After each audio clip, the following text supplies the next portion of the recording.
Chapter 21, Heritage.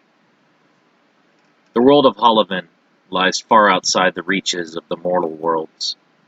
Even in some sort of vessel traveling faster than the speed of light, it would take hundreds, maybe thousands of years to come upon the world. Thus far, no mortal beings have managed to achieve such a feat. The only mortals to set foot on one of the divine worlds are those brought there by the Yazata themselves. Cultivated by the Yazata to be an observatory for life in one section of the universe, the Hashmalim have been stationed on the planet for hundreds of millions of years. The atmosphere is pure with no traces of pollution, and the oxygen count is higher than Earth's, even during the reign of the dinosaurs. Natural springs feed the numerous lakes and seas. Because the planet was cultivated for life by the Yazata, no naturally forming life above the microscopic levels exists on the world. Instead of new organisms forming over time, various Hashmalim over the millennia have raised populations of Earth's flora and fauna for companionship and entertainment. It is on this world that the first human sets foot upon a planet other than their own, outside those taken by malevolent forces. Enkidu and Haida materialize in a lush green field surrounded by herds of antelope, zebras, elephants, and other grassland macro-herbivores. It takes several minutes for them to adjust to the oxygen-rich air, and they struggle to get their bearings as all sense of direction is gone. "Welcome," a voice says from behind. "Are you ready to finish your training and ascend to a level of strength never before attained by humans?" Sitting atop the only artificial structure on the planet, the Hashmalim Yazata named Hoyles jumps down from the observation tower to greet a student. Hoyles is small for a Yazata. The Hashmalim are watchers rather than warriors, and have less need for strong physical bodies. Most of Hoyles' time is spent in observation, and he spends little time doing anything physical besides taking long walks or swims. Also, unlike other Yazata, Hoyles' skin is darker in colorization. With so much time spent outside for thousands of years, his body has gained a permanent tan. "Master Hoyles," Enkidu says, bowing his head in respect. "I'm glad that you are still among the living," Doyle says, greeting them warmly. "So many have already died that your world cries out in pain." "Is Kataltukuk safe?" Enkidu's people are still his primary concern over all else. "It is," Hoyles nods. "The city's location keeps it further from flooding or volcanoes than others." He pauses. "Your companion Tarvin, I am afraid.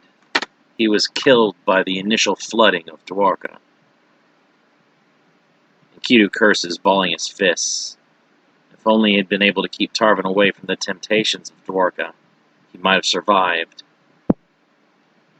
"And Lianlim? There's too much chaos and death. I did not catch what fate befell her. Likely, she too was drowned. I have sensed few survivors of that city, and nearly all of them have already been found and destroyed by the Magog. That beast will find Kataltukuk eventually as well." Hoyles again nods. "The less mortal life that remains will make those in hiding much easier for the Magog to sense. No one can hide from that creature for long. I must stop it before it finds them," Enkidu says. "I know the beast's power. If you could only make me stronger, I would defeat it the next time." "Impossible!" Doyle shouts, becoming agitated. "Next time the Magog will kill you." "What would you have me do? I cannot just sit here like a coward while the Magog kills everyone else." "I am not asking you to sit here and do nothing. It will take time, but you will become stronger. At that time, you will return to battle, but not a moment sooner. Even if there is no one left alive on the earth, You must not face the Magog before you are ready. We are already running out of time. We must begin right away. Pardon, Master, but time for what? I am still unclear as to what can possibly be done. Not even Zyle could harm the Magog, and he was a former Seraphim. Enkidu, as you know, you are a descendant of the Nephilim. During the Second War of Falling, your ancestor fell in love with a human woman and abandoned his post. For his betrayal, he was stripped of all rank and arrested for treason. Many wished for your ancestral mother and her Nephilim fetus to be killed before the child could be born. I had heard rumors of the Nephilim hybrids, but what does that matter now, so many generations later? Because even a drop of Yazdan blood mixed with a human results in a being stronger than either contributor alone. The first generation Nephilim were wild and unpredictable. They fought constantly and brought great destruction. That power has grown dormant, but it still exists in all offspring of the Nephilim. You must realize your heritage and unlock the Nephilim blood inside of you. Only a being stronger than the Yazata will be able to defeat the Magog. Enkidu thinks of the Yazdan ancestor who was punished for falling in love with a human, and wonders what became of him. If the situation on Earth wasn't so dire, he would inquire why he was so severely reprimanded for an emotion encouraged in humans. How is it that you plan on unlocking this ancestral power within me? The Yazata in you must be brought to the surface for that power to be awakened. I have a series of ideas that I hope will accomplish this feat. With the pure Yazatan blood now flowing through you through Zyle's right arm, your body will be much more receptive to my methods. Hope? We are relying on hope for this to work? The Magog has already proven too strong for the elite 7th Choir, and even a great warrior such as Lieutenant Taniel was unable to defeat the beast. If this plan fails, the Potestas will be deployed to eradicate everything in their path to the Magog. What do we have to do? First, we have to get your Yazatan energy manifested to be able to do anything else. Doyle's motions for Enkidu to draw the sword given him by Zyle. Focus on the blade, and try to bring forth all of your strength. The sword will latch onto your Yazatan energy and bring it to the forefront. Enkidu shifts his feet, trying to space them correctly as to not be too close together or too far apart. He regulates his breathing before letting his eyes go out of focus, while fixating on the angelic weapon. Enkidu's hair stands on end as a surge of wind whips around him briefly. Good, Doyle says, seeing sparkles of light shimmering off the blade. Continue. Haida wanders around Hoyle's gardens, admiring the vast collection of flora. In a clearing, she comes upon the teen Adonai as he practices sword techniques alone. Oh, Haida says, surprised. I did not expect to see another person here. Are you a Yazata too? He doesn't really look divine, but she has only seen one other Yazata for comparison. I am Adonai, apprentice of the great master Hoyles.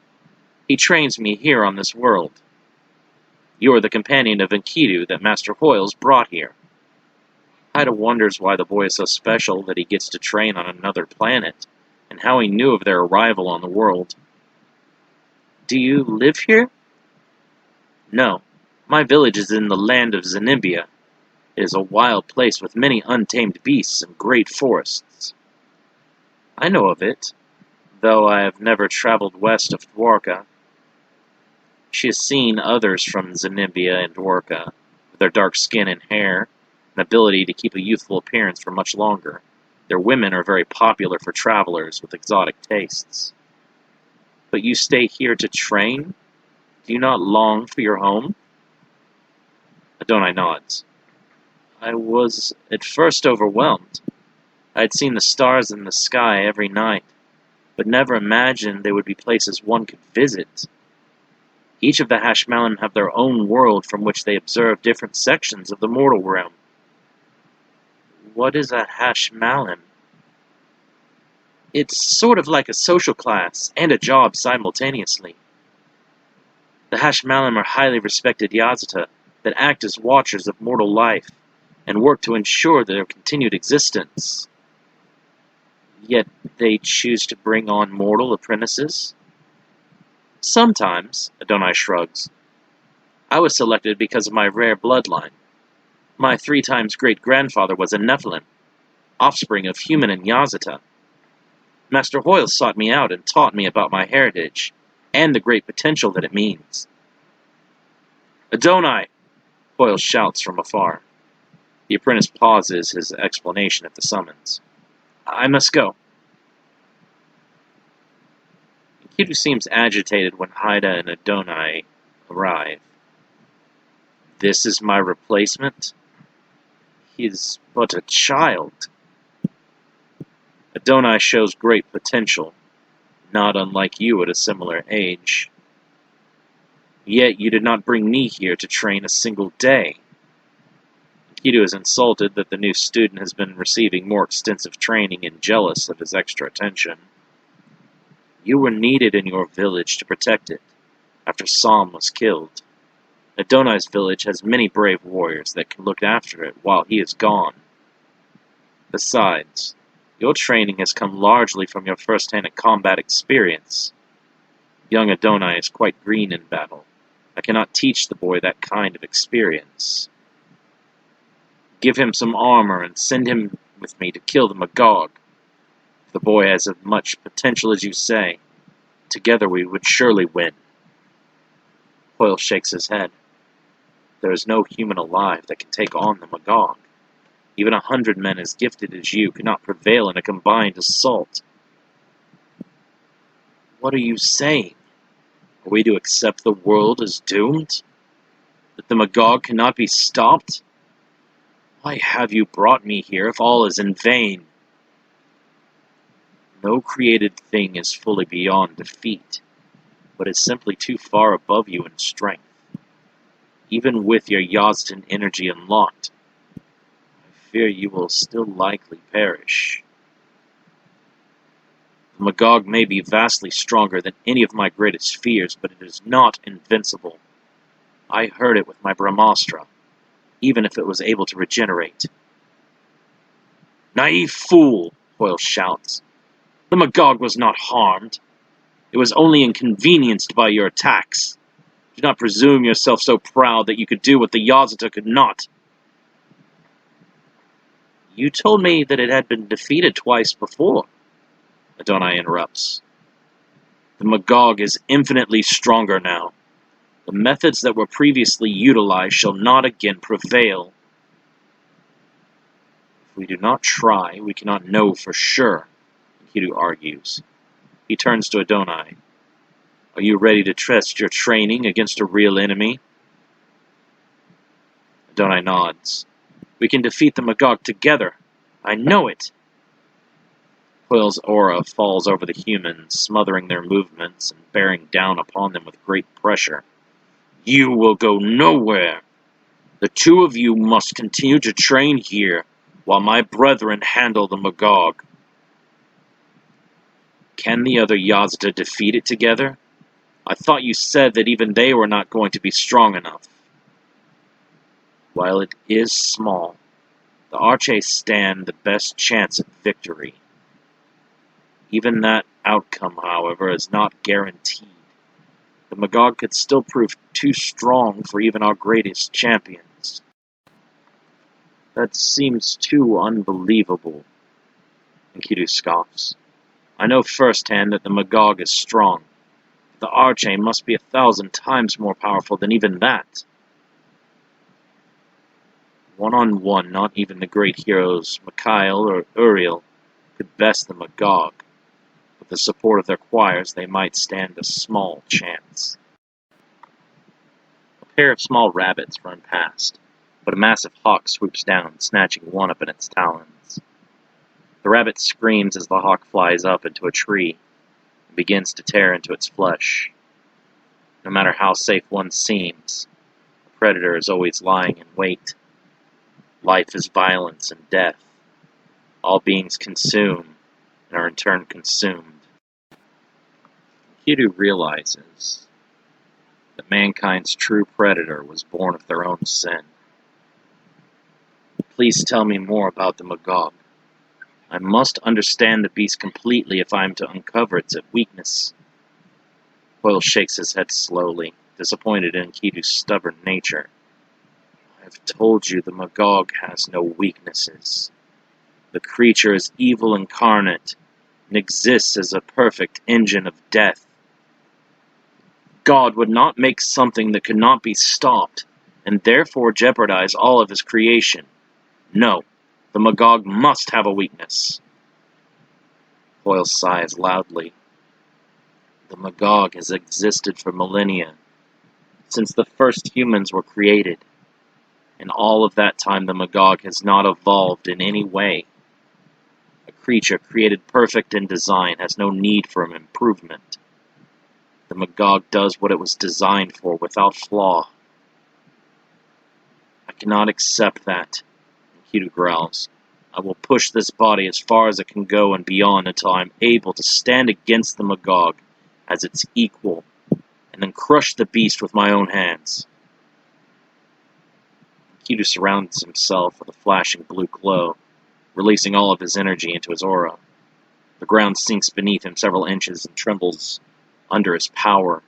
The herds of animals sense the disturbance and fearfully clear the surrounding area. Doyle pulls out a Warna ring, used by the Yaza to mask their presence. Covering the ring in his hands, he reshapes the metal into its reverse image and places it over Enkidu's finger. The Warna ring hides Yazatan energy, so I've changed it so that it will instead draw on that same energy. Do not remove the ring during our training. It will focus all of your efforts on your Yazatan energy while making your human side dormant. Enkidu feels strange. An electrical charge runs through his body and he feels weightless. The primary attack method of the Yazata is using stealth, followed by relentless force. By utilizing Shunkon Ido, a Yazata can teleport to any location they can visualize in their mind. Doyle's teleport steps on top of the observation tower. It is an invaluable combat technique, as the user passes through the dimensional void to get from point A to point B. In the dimensional void, time does not exist. Time itself is a dimension, and the void is a crossroads of all dimensions.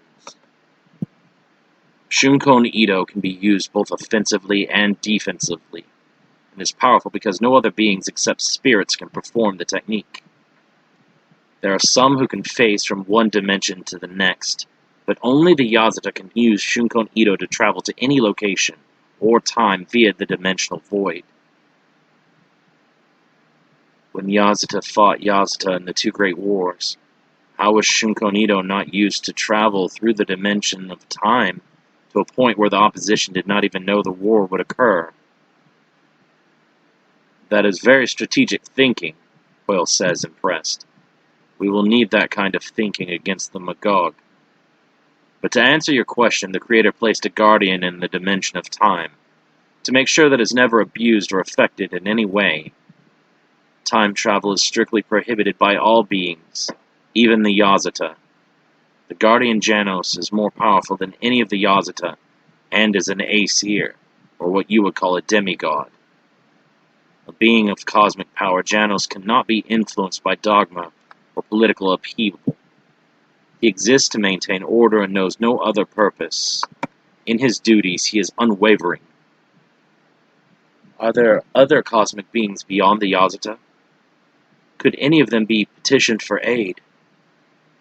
Doyle sighs. He realized that bringing a human into confidence of such matters would likely overwhelm him with questions. But they have no time for that. If the Potestas come to Earth, they'll be as unwavering in their directive as Janos. Anything that lies between them and the Magog will cease to exist. A single Potestas could destroy an entire planet, and a team of 4 could eradicate a solar system in days.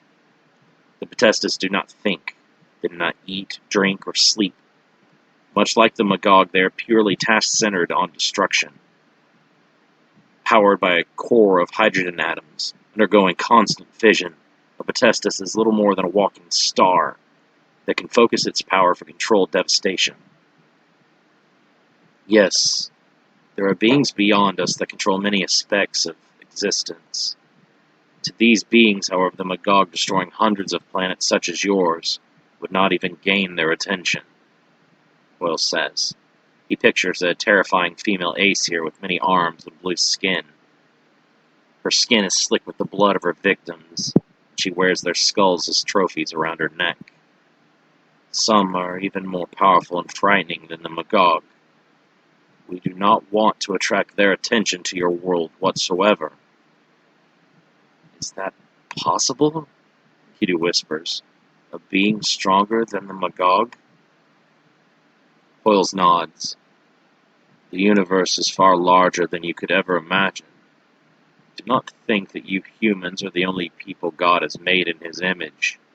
Across many worlds there exist beings who are greater than humanity in every way. There are also those who surpass mankind in even its depravity and evil. Creatures such as Nyarlathotep were worshipped by thousands, but imagine false gods who are adored by entire worlds. There are beings out there that could erase the Magog with the mere snap of a finger, and bring the entirety of the holy choirs to ruin. Do not forget that no matter how strong you become, there will always be someone who is much more powerful than you. God, in all of His wisdom, has designed the universe as a circle in this way. Just like the cycle of death between predators and prey, all beings have a higher tier of predator that can strike them down. Enkidu grins, balling his fists. Yes, now I know we can do this. Doyle frowns. What are you talking about? I tell you about your insignificance in the grand scheme of the universe, and you are more motivated now than ever? The Magog is not set aside from the grand design that you speak of. Even that creature can be defeated, otherwise it would sit atop the entire system. You said yourself that there exist beings much stronger, that could end the beast in an instant. If the Magog can be defeated so easily when a gulf of power is so wide, I know that I need only push myself to cross that gulf and reach even a speck of the power beyond. If I can surpass the Magog by enough, I can end its terror. Doyle shakes his head, laughing. You are truly one of a kind, Enkidu Hyalura. In the face of such insurmountable odds, nearly all beings would cower, but you become emboldened. Channel that fiery will and draw out your strength. I shall train you to surpass the Magog and crush it beneath your might.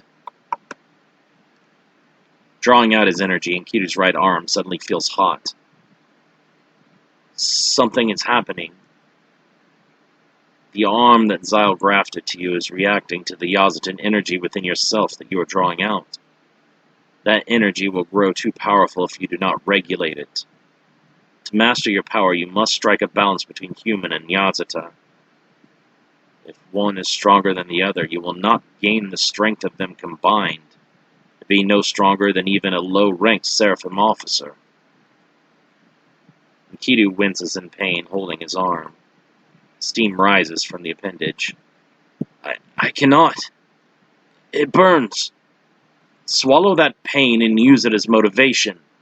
You must bring your human strength up to match Zyle's power, or you will never succeed, and the Magog will kill the few people that remain.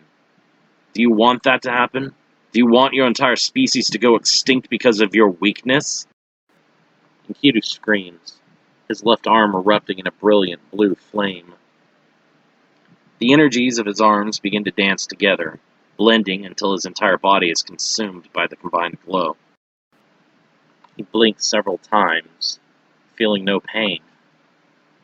All Enkidu can now feel is calm. It worked. he whispers. I no longer feel the conflict between my arms. Your energy is in sync, but you must not forget this feeling. Hold on to this form and make sure that you never allow the balance to slip. Now stay like this as long as you can. You will test your endurance in this form before proceeding. Staying in a Yazata-empowered state, Enkidu can already feel himself becoming stronger. Each muscle swells with angelic strength, and his lesser human needs slowly become faint memories. The feelings of hunger and sadness, hatred and pain fade away until all that remains is duty. A duty to protect life and ensure the survival of the human race. The Yazata cannot feel emotions in the same way as humans. This was one of the main reasons that humanity was created in the first place. Humans like love or anger can be felt, but in a much broader sense. These emotions tend to be a totality, love all life or hate all life. With no gray area, the Yazata were almost as likely to fall to evil as they were to remain pure. This is why 1/3 of them defected in each subsequent war. It is only out of anomalies that the Nephilim or the Grigori even exist. In the case of the Grigori, the Yazata were expected to fight for one side or the other.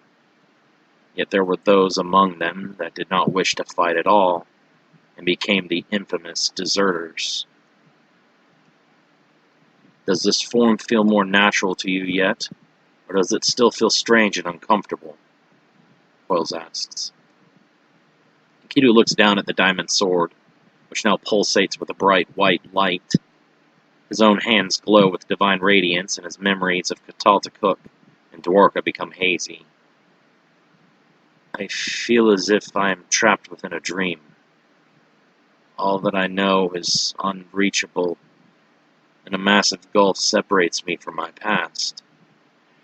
Hold on to yourself. Do not let your life slip from you too far, or you'll become lost in this power, and be as mindless as the Nephilim that my brothers were forced to destroy. The Yazatan energy will eventually burn you out. You will be left a shell void of any freedom or past. Focus your energy into your left arm, and balance the energy rising from Zyle's arm. Enkidu recalls his simple life of Kataltakuk. His mind moves through the streets, passing the clay and stone homes, and the citizens moving about their daily lives, farming, feeding livestock, tending to their families. These are the things that made the city his home. His cousin Yassian stands by the city gates alongside Amastus and the other city guards. Yassian waves at him, as if he could be seen. Enkidu's own mother and father stand by the gates, smiling in pride at the man he has become. His friend and former mentor Fausto sits on the ground, with a cask of wine between his thighs. The elder man laughs happily. Enkidu knows that these memories are not real, but he cannot let them go.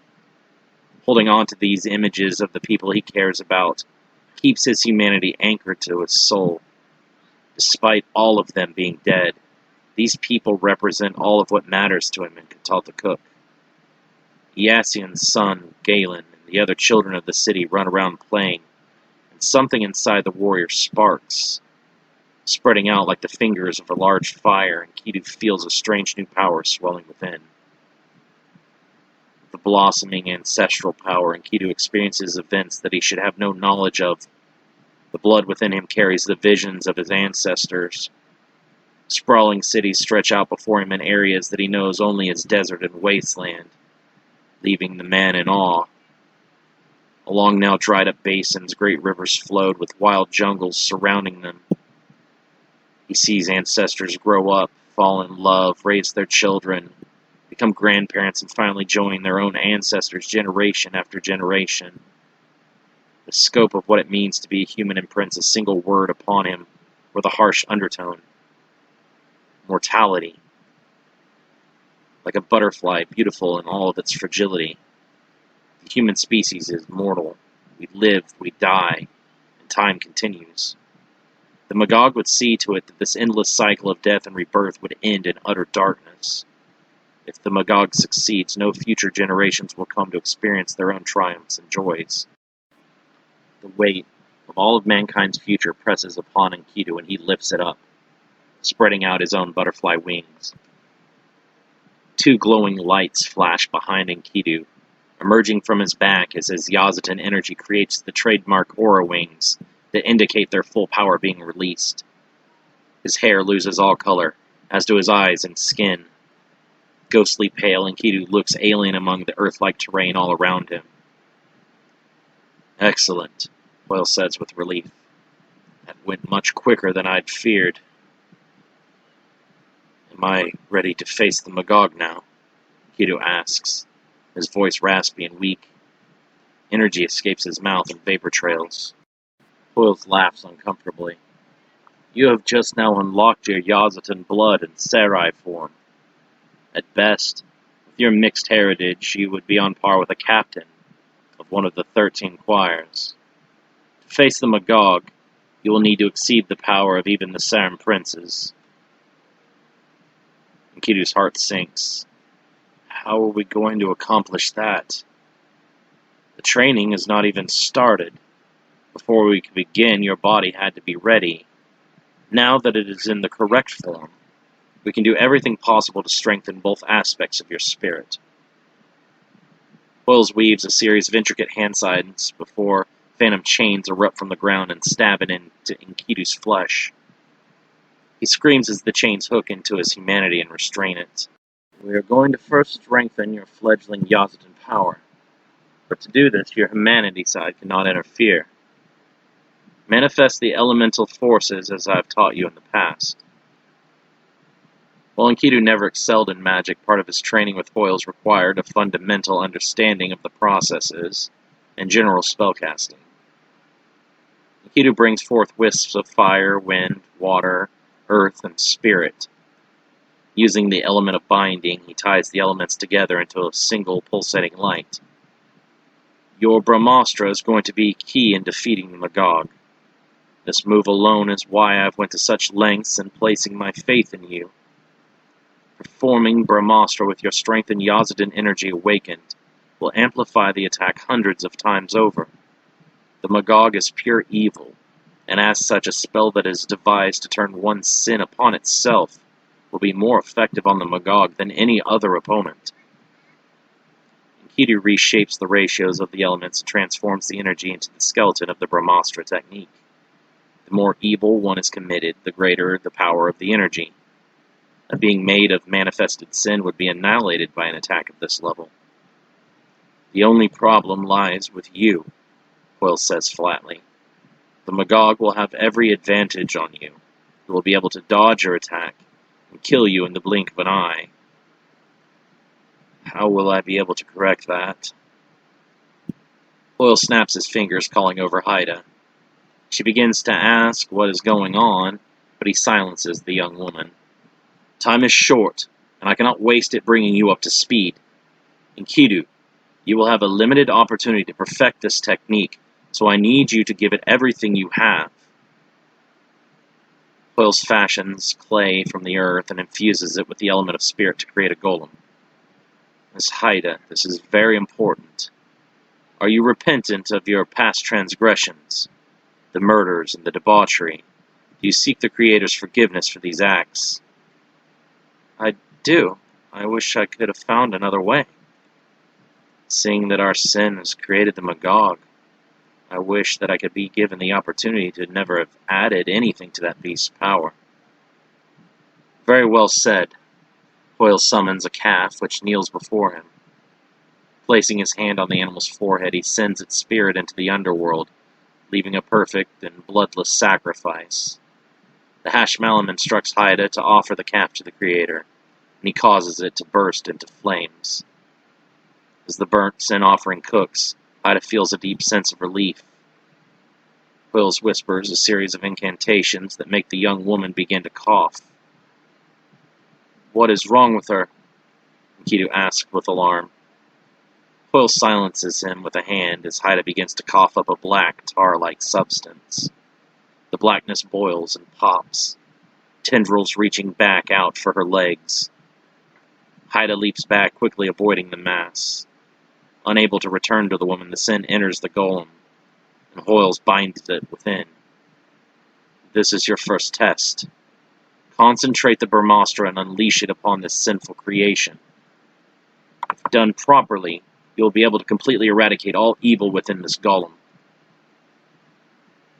Enkidu again conjures the Brahmastra, hurling the orb of light into the chest of the golem. But the creature catches the energy and holds it at bay. Smoke rises from the golem's fingers as the sin within it recoils from the purifying burn. What do you do now? Hoyles asks. The golem begins to walk the energy back towards Enkidu. Enkidu's energy wings extend and a surge of Yazitan energy rushes out through his hands to strengthen the Brahmastra. The golem's arms dissolve, allowing the Brahmastra to connect with its core. Hyda's sins come under the spell's judgment, each one eating away at the golem until nothing remains. Very good, Doyle says. This next one will be more difficult. The Hashmalan again chants, a circle of flames appearing before him. A humanoid form appears within the fire, screaming in agony. The figure's skin is blackened from the flame, and he tries to escape but is bound within the circle. What are you doing to that man? You're killing him, Hyda shouts. My dear, this man has been dead for almost 100 years. In his day, he was an unrepentant thief that did not hesitate to steal from others. He and his group raided villages, raping and murdering men, women, and children. He is a representative of the most vile humanity has to offer and suffers for his sins in Gehenna. Please, have mercy on me. I've paid for my crimes for an eternity. Please just quench these damn flames. The man cries out, reaching for Enkidu. Doyle summons a lamb to his side. Are you truly repentant of your transgressions, and seek forgiveness from the Creator in all things? Do you wish for your crimes to be erased, and to join his side in paradise? Please, I beg of you, forgive me. Hoyles nods, drawing out the lamb's spirit and giving the animal as a sin offering to God.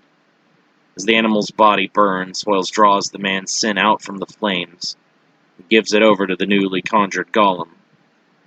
This golem is much larger and more violent, rampaging wildly. The flames cease and the man's form breaks apart into a white light, fading from the world. This man's sin was much greater than Hyda's. You will need more control and even more Yazitan energy to defeat it, Doyle says. Enkidu dodges the golem's attacks, the phantom chains extending to give him mobility, but firmly remain attached to his humanity. He swings with the Yazitan sword, but Hoyles causes it to vanish with a mere glance. You are only allowed to defeat the golem with Brahmastra. Enkidu attempts to perform the spell, but receives a solid fist to the face for his troubles.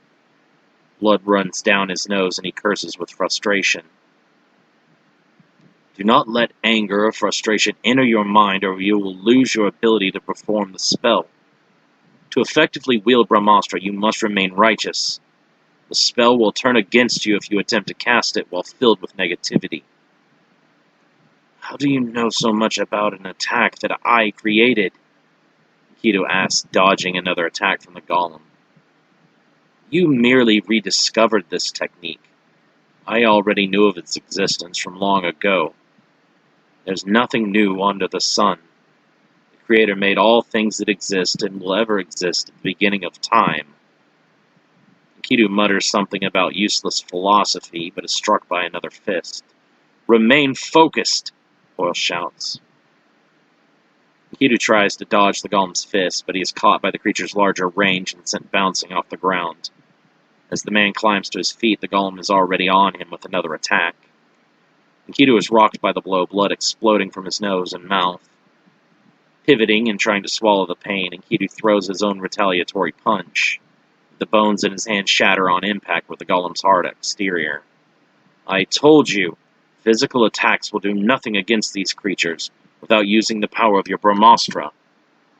Doyle says as Enkidu screams in pain and cradles his broken hand. The golem grabs Enkidu by the shoulders and begins to squeeze. The man's pain screams fill the air, but his teacher does not interfere. Haida begs for Hoyles to call off his beast, but the Hashmallam refuses. In his mind, if Enkidu cannot wield the Brahmastra well enough to destroy a golem made from the sins of a single man, there'll be no point in ever sending him back to Earth to face the Magog again. "Stop this," Haida pleads. "That thing is killing him." Enkidu is more powerful than any golem that I can create. He is limiting himself by trying to fight the creature with his fists rather than utilizing his Brahmastra and the Yazatan energy flowing through his veins. The only way that he'll be able to overcome this challenge will be for him to master his abilities and stop treating this as some simple tavern brawl, Wells explains. "Enkidu, if you do not stop trying to fight that monster with your physical strength alone, you will die," Haida screams. "If you die here, all of mankind will perish." The thought of his fellow villagers, young Galen, Tarvin, and even Haida being killed by the Magog sparks a rage within Enkidu that releases his Yazatan energy to the surface all at once. Blue flames erupt from the man's aura and his hair stands on end as a powerful wind emanates from his core. Instinctively, Enkidu is able to move the Brahmastra energy to his arms, and with a primal scream break free of the golem's hold. Arms shattered, the golem reels backwards, and Enkidu lunges with a single punch that destroys the creature completely. Enkidu stands with his fist still outstretched, panting heavily and growling like a wild animal. "Well done," Doyle says. "But that was only the first step of a very long and rigorous training process." Enkidu slowly gets his breathing under control and suppresses the Yazatan flames flickering from his aura. "I shall do whatever is necessary to save my people." Of the humans who did not perish in the initial cataclysms caused by the revival of the Magog, a handful of the still functioning cities were able to send out their bravest to combat the global threat. As the brave and strong become more rare, the Magog was forced to actively hunt for humans to kill. In the wilderness of Tug, the creature has come across a single warrior, overlooked. Dressed in the dried skins and furs of wild rabbits, Lianlin of Kataltakuk wanders the heavily forested wilderness, attempting to locate the Uzal River and use it to navigate her way back home. Still angered and hurt from her betrayal by Maon, Lianlin does not notice the dark presence of the Magog until its shadow is cast over her from above. Using a bow constructed of bone and sinew, Lianlin dives forward and pivots to release 2 arrows up at the sinful creature. The Magog does not react to the wooden projectiles, allowing both to bury themselves in its leathery chest. "What?" Lianlin shouts in surprise. Instincts taking over, the girl does not wait to see how the creature retaliates, and runs for the cover of the trees. Releasing a pulse of energy from its mouth, the Magog engulfs the forest in flames, and drives Lianlin from the smoke in a mad dash for more cover. Grinning, the creature removes the tree line just ahead of the girl with a wave of its hand. Lianlin is knocked back, scattering her remaining quiver, and snapping her bow in half. Cursing, she draws the fang of a forest lion from her furs. Sharp as a forged blade, Lianlin grips the fang and awaits the Magog's next move. Descending slowly, the Magog lands a few feet in front of Lianlin. Not giving her foe time to react first, the girl lunges with a primal scream and buries the fang in the Magog's throat.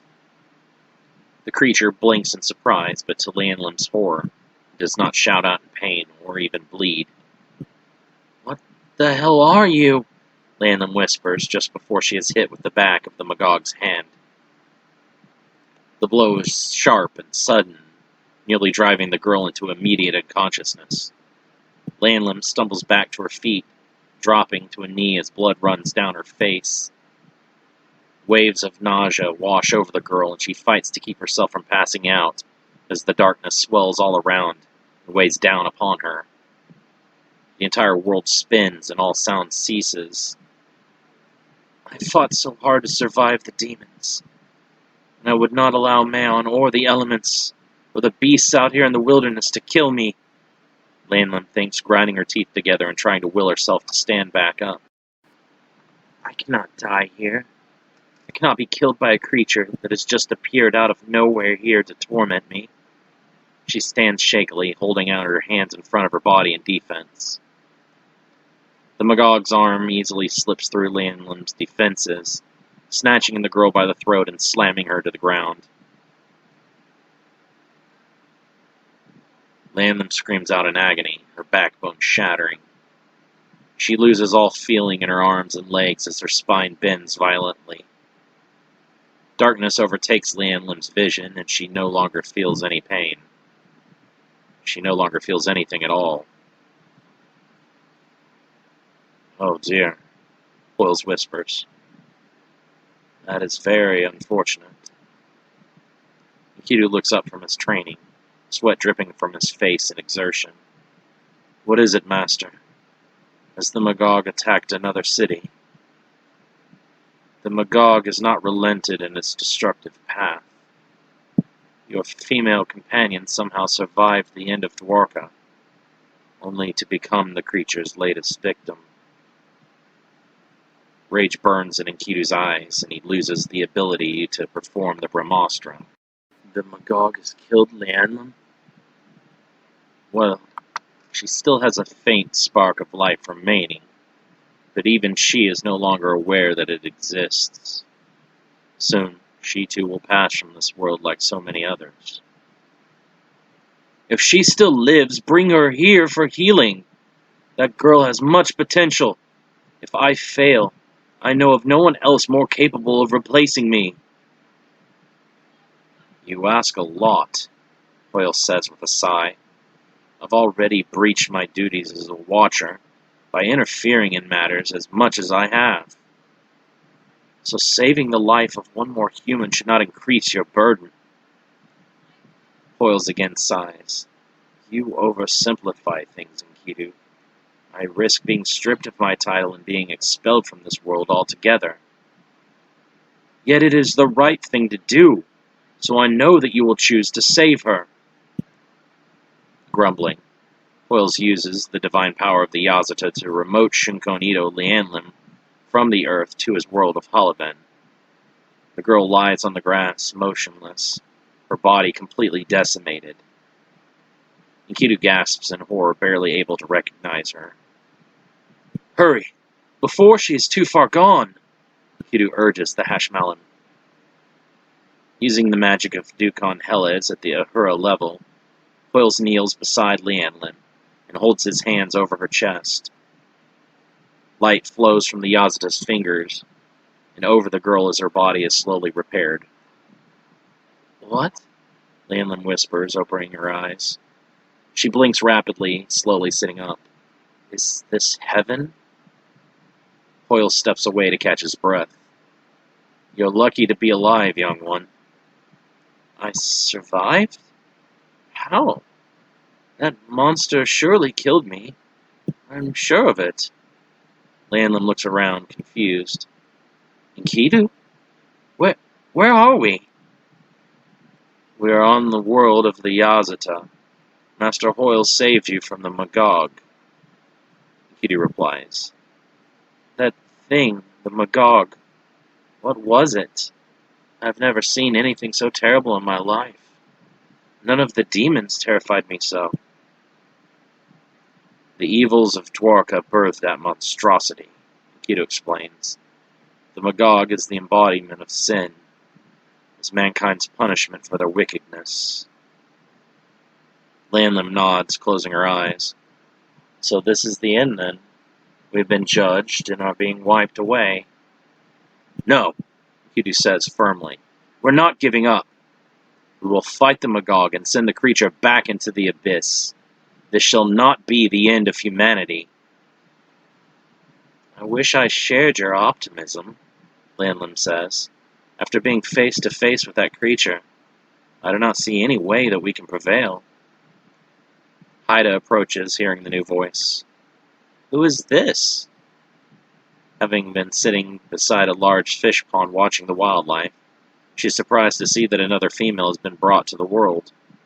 Subconscious jealousy tries to come to the surface, and she sees the familiarity between Enkidu and Lianlim, but she ignores the feeling as best as she can and keep them suppressed. This is my companion, Lianlim. She came to Dwarka with Tarvin and I, yet we were separated and I thought her dead.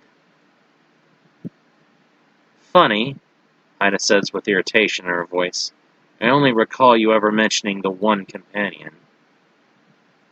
It was crucial to keep our connection concealed should Tarvin and I prove unsuccessful in our negotiations. Enkidu sighs loudly with sadness, thinking of all the devastation the Magog has caused. Though our efforts were all for naught. Kataltakuk will be destroyed by that monster long before starvation ever becomes a true threat. You concealed her, even from me? Ida asks, insulted. I did not think it important. I thought she was dead. Enkidu replies, not understanding Ida's emotional state. Lianlim intervenes, seeing Ida's jealousy as another female. Enkidu and I are nothing more than traveling companions from the same village. I've never seen him as anything more than a strong role model, and someone to emulate and learn from.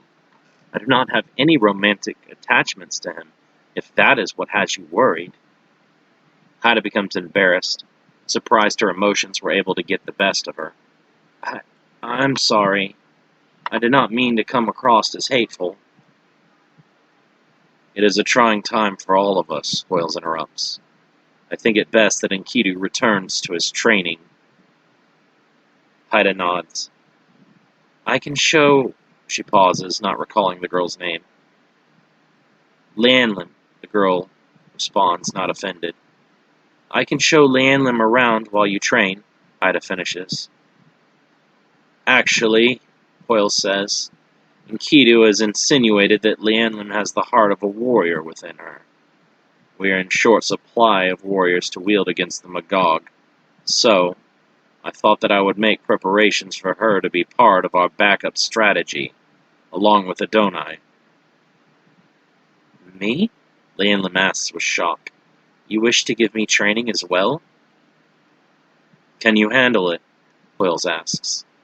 Time is short, so I'll not be able to ease you into this. You will have to pick up my lessons very quickly. She can, Enkidu interrupts. I have full faith in her. I appreciate your confidence, but I could do nothing against the Magog. I hit it with 2 arrows and buried a lion's fang in its throat, and it did not even flinch, Lianlim says. Do not be discouraged, Enkidu says. Even I was unable to inflict any lasting damage upon that beast. I too only survived because of Master Hoyle's intervention. I cannot stress how strong the Magog is, and how dire this plight of all mortal realms now finds themselves faced with. Not only is the Magog an unbelievably powerful being, it also has the potential for limitless growth. All sin, all violence and evil will only make the Magog stronger. Holy energy and the light of purification alone can damage the Magog, Bose explains. So we are training why? Lianlim asks. I have not either of these abilities. Hoyles presses a palm against Lianlim's forehead. It is true that you do not possess the blood of the Yazata, but that does not completely prevent you from utilizing holy energy. He summons an ancient-looking box with the wave of his hand. Enkidu says that you are a proficient archer. The box opens, revealing a shining bow of white gold. This is a sacred tool used by the Yazata. Normally, the bow would draw off the divine light of its wielder to fire, but as a human you do not produce any. What shall I fire then without divine energy? Lianlim asks. You say that only this light may harm the Magog. Attacking with anything else would be fruitless. Doyle again waves his hand, causing Yazatin symbols to sparkle into life upon the bow. Lanlin gasps in awe as similar glyphs appear along the lengths of her forearms. This spell will allow you to tap into the fount of the divine star Manasseh in order to produce arrows of light. Doyle's hands Lanlin the bow. I shall do everything within my power to make each shot I take a crucial blow. No one left to test its limits against, the Magog challenges the sun with a loud roar and fires a burst of energy into space. The energy falls far short of its target, but still manages to travel thousands of miles before dissipating. A temple pokes out of the sea, and several men cling to the sides, so that the turbulent waters will not sweep them away. The Magog grins, transforming an arm into a sharpened blade, and slashes each of the survivors, until their bloody remains sink down into the waters. A pirate ship remains intact, surviving the catastrophes by staying out to sea. The occupants frantically work to keep the vessel from overturning as the waters around them thrash violently, with each quake and tremor. The Magog is drawn to the stubborn humans that refuse to recognize the end of their era as dominant species. The pirate captain calls for a harpoon to be launched, which penetrates the Magog through the chest with a direct hit.